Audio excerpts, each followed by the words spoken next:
What's the matter with you boys? What can I tell you? The pressure's on. We're doing the best we can. You gotta do more. Look, the numbers income is just holding its own. We need more muscle to increase the take. Don't worry, we know what we gotta do. Okay.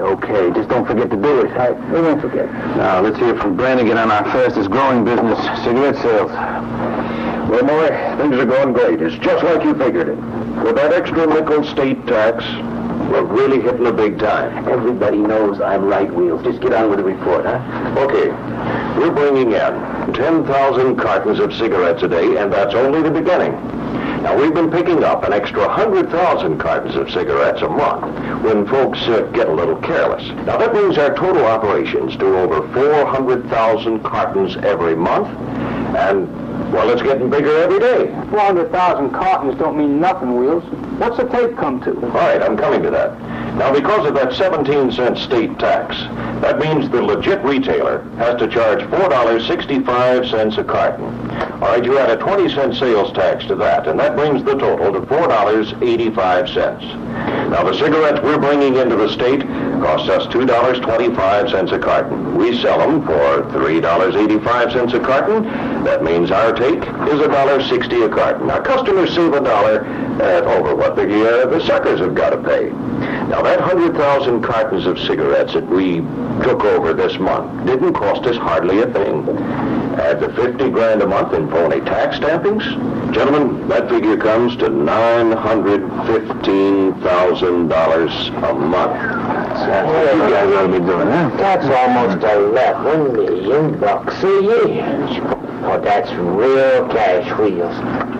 Have you been taking any raps? Nothing to get concerned about. Listen, we take the fifth.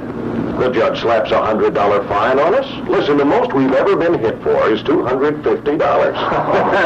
Expenses like that we can live with, huh? By the way, have you been getting any more static from that Midtown distributor outfit? No, not since the last hijacking. You see, the bank has cut off his credit. Insurance rates have skyrocketed on him, so he folds. But you think we ought to raise our prices? Well, won't people think something funny if we sell a buck a carton under the regular price? Figures you're getting soft. Listen, nobody questions saving $1 on a carton of cigarettes. Most people don't care. And even if they figured it out, well, most people get a kick out of beating the tax. Good work, Wheels. Well, the boys at the State House are doing us a real favor with their 17-cent tax. And they're thinking about another nickel boost. When it comes, our business doubles. Couldn't ask for a better business. There's $22 million right there. That'll put everyone right up there on Easy Street. Just fantastic. What you've just seen was a dramatization, but it was not fiction. All of this and much more is taking place in many parts of the country today. The names may not be Maury and Wheels, but the bootlegging, hijacking, and counterfeiting are going on today. And if something isn't done, they will continue to grow. All these illegal activities are going on across the country because organized crime has moved into the cigarette business. They see lots of easy money to be made, with as yet minimum risk. How does it start? It starts with the high value of a pack or a carton of cigarettes. Value which is made higher as states and cities increase their cigarette taxes. The problem is aggravated when states or localities raise their taxes above the level of neighboring areas. Individuals drive to nearby spots to save money on their cigarettes. A saving of 50 cents or $1 a carton is the magnet which draws them. But this is only part of the problem. The problem becomes critical when organized crime moves in and sets up its own distribution system. High tax rates open the doors to enormous profits from illegal operations. How widespread is the problem? Well, 12 states have cigarette taxes of 15 cents or more per pack. 27 states have tax rates of 12 cents per pack or higher. 298 cities and counties levy additional cigarette taxes ranging from 1 cent to 10 cents per pack. In each of these areas, organized crime has the opportunity it needs for its operations. The higher the tax, the more profitable the operation, and the more organized crime becomes entrenched in the illegal sale of cigarettes. In fact, the situation on cigarette taxes has resulted in 4 problems in one. First, we have the problem of organized crime and the illegal sale of cigarettes. There is bootlegging, hijacking, counterfeiting, and extensive theft from warehouses. As cigarette taxes have increased, there has been an unintended invitation to organized crime. An invitation that has become so profitable, organized crime is flourishing. Second, states and localities have realized less revenue than they anticipated. Actual tax receipts have been lower than the projections because of decreased consumption and the large quantities of cigarettes moving in illegal channels. Third, the sharp increase in cigarette taxes has highlighted the unfair tax burden being borne by cigarette smokers. Cigarette taxes are out of proportion to the taxes on other things consumers buy, forcing cigarette smokers to shoulder unfair shares of tax revenues. Fourth, there has been a steady loss of revenue for legitimate businesses. Tobacco distributors have suffered serious losses in volume or been forced out of business. Retailers of all types have lost sales and profits to illegal sellers of cigarettes. These 4 interrelated problems describe a situation which is already serious. It is a situation which is growing in spite of the strong efforts of all parts of the tobacco industry to combat the illegal operations. New York State offers a documented story of how organized crime operates their cigarette business. The facts about what is taking place were documented in the report by the State of New York Commission of Investigation, a report which followed detailed investigation and public hearings. How big is the problem in New York? The Commission of Investigation reports that 1 out of every 6 cigarettes smoked in New York State comes from illegal channels.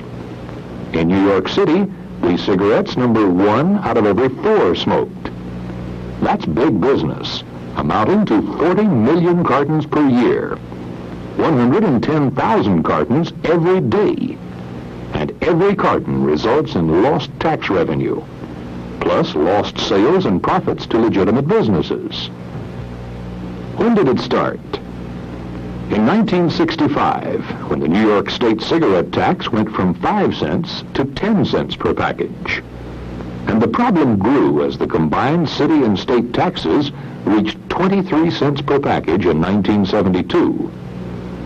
As state and city taxes were raised, traffic in illegal cigarettes soared. The indispensable ingredient, the opportunity for quick, easy, and relatively safe profits, was there. How was it done? It started with individuals who drove down south, bought low-tax cigarettes and loaded them into cars and small trucks, drove back to New York, and set up their own illegal distribution.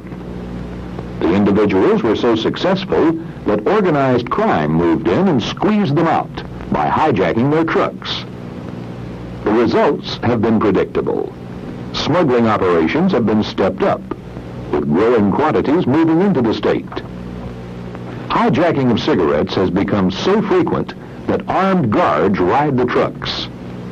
Shipping costs and insurance rates have mounted as more and more shipments are lost to hijacking. Warehouses are burglarized. Violence has spread rapidly. As the criminal has muscled his way into cigarette distribution, he has used threats and acts of violence to force legitimate businessmen into distributing and retailing illegal cigarettes, or force them out of business. The size of the problem and the ease of access into New York has overwhelmed law enforcement agencies and the courts. More effective law enforcement would surely help, but it is impractical to hope that even the best efforts can solve the problem.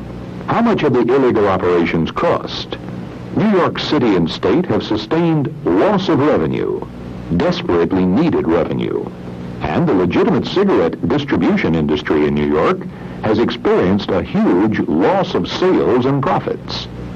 The total losses reported by economists of the Commission of Investigation for the 6 years, 1966 through 1971, are staggering. New York City and state lost $354 million in cigarette excise tax revenue. They also lost $30 million in sales taxes, which would have been paid if the cigarettes had moved in normal channels. The total of $384 million represents a tragic loss of revenue to a city and state beset with problems.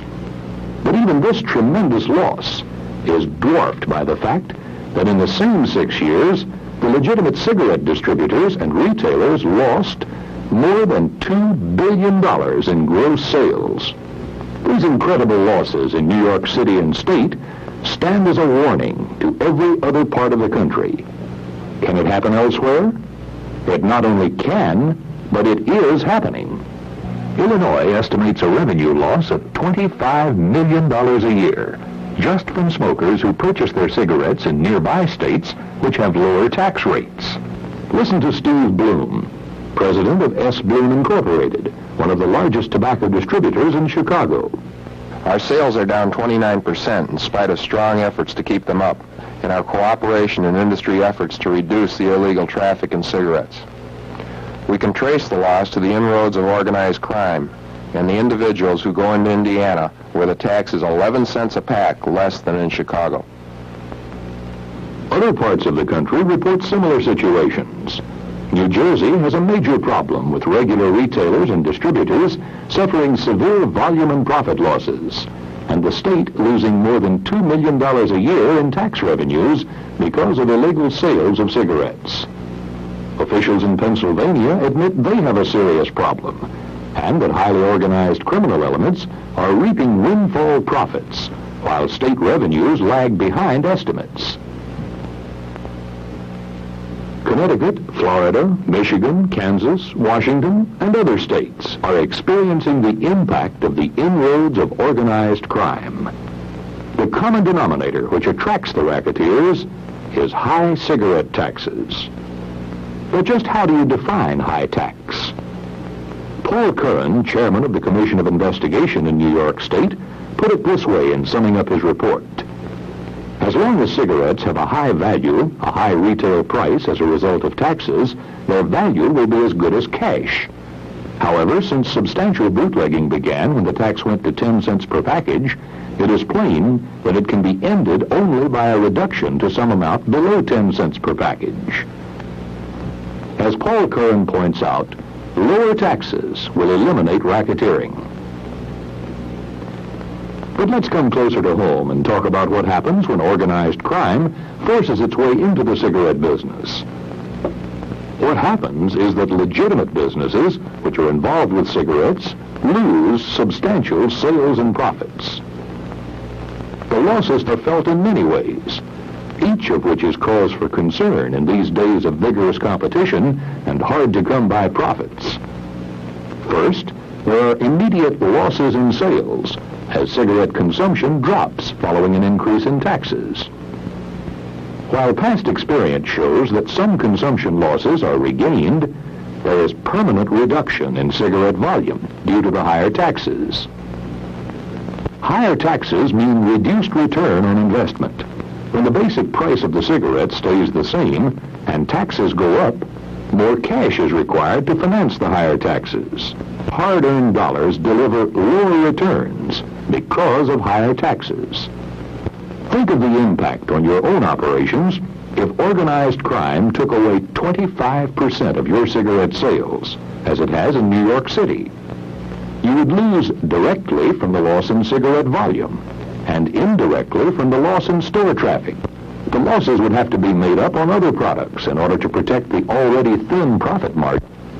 And all these serious financial losses are accompanied by the risks of violence and theft, unavoidable risks whenever organized crime moves in. The cigarette tax situation has personal meaning to you and to every one of us. If the current tax situations are permitted to remain unchanged, experience tells us that organized crime will grow, and all citizens in these areas will pay the price of the illegal operations. If additional states increase their cigarette taxes, as many states have already indicated they plan to do, the the invitation to illicit operations will spread. Organized crime will have the chance to gain additional footholds in the cigarette business and use their profits to help finance expansion of their other illegal activities. The facts from across the country establish that the problem is serious. The cause is high cigarette taxes, and something can and is being done to correct the problem. The Tobacco Tax Council, representing the entire tobacco economy from growers to retailers, is providing leadership in the effort to eliminate the cause of the problem. The Tobacco Tax Council serves as a coordinating committee for the efforts that all segments of the tobacco industry are making to seek to correct the problems which have been created by high cigarette taxes. Across the country, tobacco growers, manufacturers, jobbers, retailers, vending machine operators, and others are uniting their efforts to bring the facts to the attention of state and local legislators, city and state administrators, the businesses which are directly or indirectly affected, and to the general public, who must be convinced of the need to refuse to buy cigarettes from illegal sources. Efforts are being aimed at helping state and local governments reappraise the reasons why cigarette tax revenues are falling behind projections. The real cost of organized crime's takeover of the cigarette business is being compared with actual tax receipts. Alternate sources of needed revenue are being explored. All these efforts for a solution underscore that there are no easy answers. While the answers are not easy, the solution to the problem is clearly defined. Since high cigarette taxes make organized crime activity possible, it is important to prevent further cigarette tax increases. To improve conditions which already exist, effort is needed to encourage tax reductions to more realistic levels.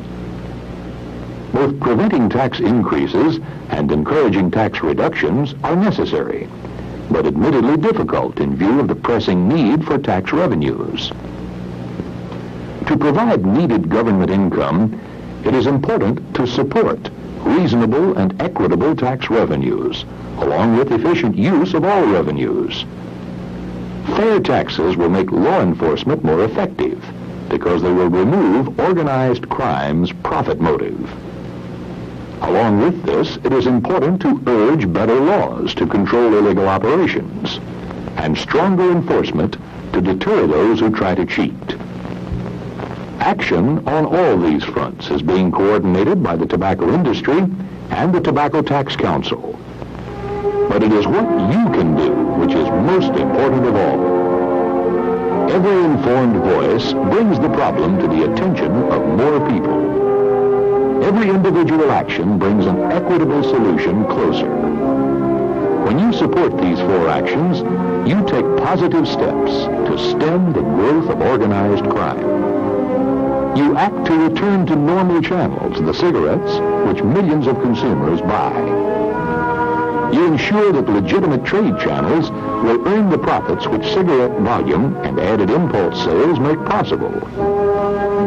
As you support the Tobacco Tax Council and your local groups which are working to eliminate the problem, you play a part in making your local communities better, safer places to do business in and to live in.